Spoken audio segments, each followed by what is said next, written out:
Bagaimana seseorang bisa memanage emosi yang datang pada dirinya sehingga ia tetap cinta terhadap dirinya,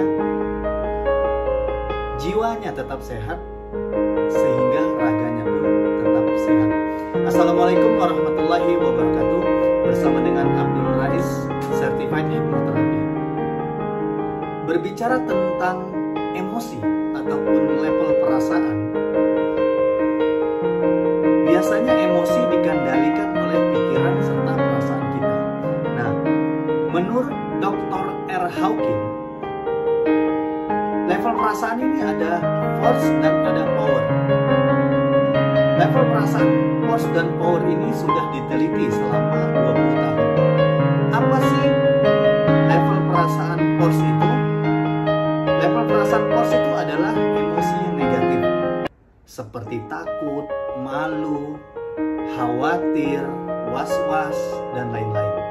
Nah, sedangkan level perasaan power, berani, sukacita, hening, cinta, bahkan pencerahan.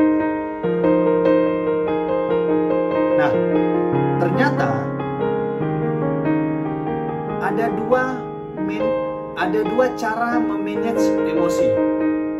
Pertama adalah supresif dan kedua adalah ekspresif. Supresif adalah bagaimana seseorang tidak menceritakan masalahnya sehingga emosi itu ia pendam. Baik untuk orang lain, tidak baik untuk dirinya. Sedangkan emosi ekspresif adalah seseorang menceritakan masalah tersebut, mengeluarkan masalah tersebut sehingga baik untuk dirinya, baik untuk kesehatannya, tapi tidak baik untuk orang lain, sehingga bisa dinilai orang lain negatif. Terkadang kita menceritakan ke orang lain, kita buka permasalahan untuk orang lain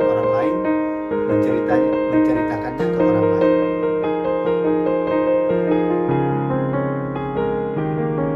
Kenapa sih seseorang bisa mempunyai emosi negatif? Terkadang begini,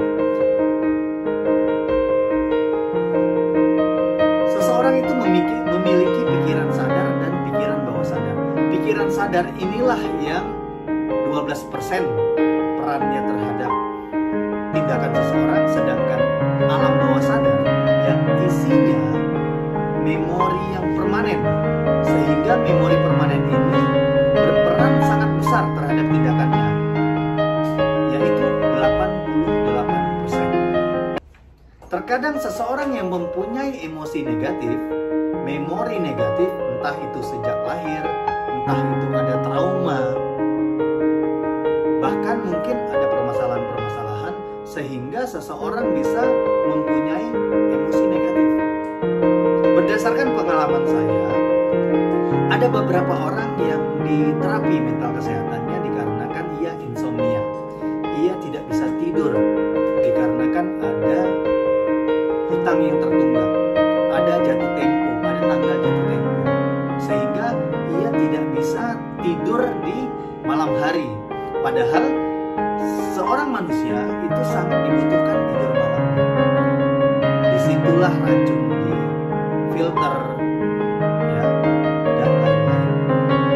Saat di terapi, ia mempunyai rasa khawatir, rasa takut yang tinggi, sehingga energinya negatif, perasaannya force, ya, membuat ia tidak bisa tidur. Namun setelah diterapi, ya, diberikan kata-kata ataupun sugesti yang luar biasa sehingga ia bisa menerima sugesti itu, tentunya dalam keadaan trans atau kondisi gelombang otak theta. Nah, disitulah ia bisa menerima masukan atau sugesti dari terapis tadi, sehingga ia bisa tidur di malam hari. Ia bisa menghilangkan ataupun menipiskan, ya, memori negatif yang ada di alam bawah sadarnya, sehingga ia bisa baik, ia bisa tenang, ia bisa rileks. Begitupun terhadap hal-hal lain.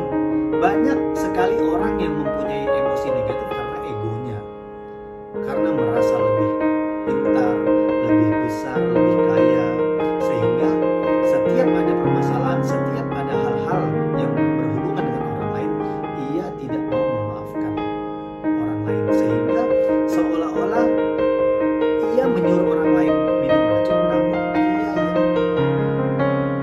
minum racun itu sendiri. Artinya ia yang sakit hati, ia yang trauma, ia menjadi was-was, ia menjadi benci, dongkol, dan lain-lain, sehingga vibrasi ataupun level perasaan dia tadi mempunyai emosi negatif, sehingga dia kalau belum paham ilmu ini, ia belum mencintai dirinya. Ayo teman-teman, kepada kita semua, begitupun terhadap pribadi saya, kita cintai diri kita. Bagaimana kita self love, bagaimana kita self talk yang positif, sehingga bisa menimbulkan habit yang baik, agar tindakan kita, nasib kita pun menjadi baik. Cintai diri kita, berikan pemaafan terhadap diri kita, orang lain, sehingga pikiran dan perasaan kita tetap tenang dalam menjalani hidup ini. Sekian, wassalamualaikum warahmatullahi